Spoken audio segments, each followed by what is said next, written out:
యేసుప్రభు ఒక మాట చెప్పాడు యోహాను 10లో.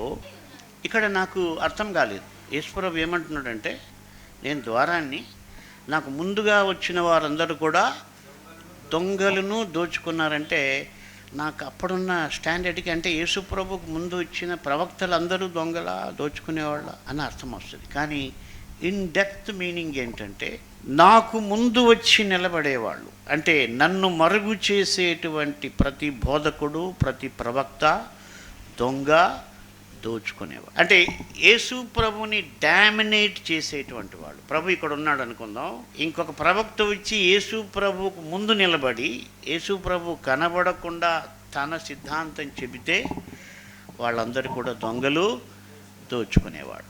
అంటే యేసు ప్రభువుని ముందు పెట్టాలి తప్ప ఆయన ముందర వచ్చి మనిషి ఉండడానికి లేదు. ఏ బోధకుడైనా సరే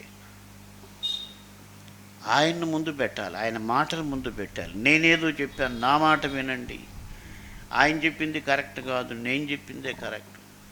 యేసుప్రభు ఏం చెప్పాడో అదే మనం చెప్పాలి. మరి వినేవాళ్ళు కూడా ఈయన చెప్పేది యేసుప్రభు చెప్పిన దానికి సరిపోతుందా లేదా అని పరిశీలన కూడా చేసుకోవాలి. యేసుప్రభు చెప్పిన దానికి, బోధకుడు చెబుతున్న దానికి సరిపోలేదనుకోండి, ఆయన ఎంత పెద్ద బోధకుడైనా ఒకవేళ నేను చెప్పినా కూడా మీరు వాటిని లెక్క చేయాల్సిన పని లేదు. కాబట్టి యేసును ముందు పెట్టాలి.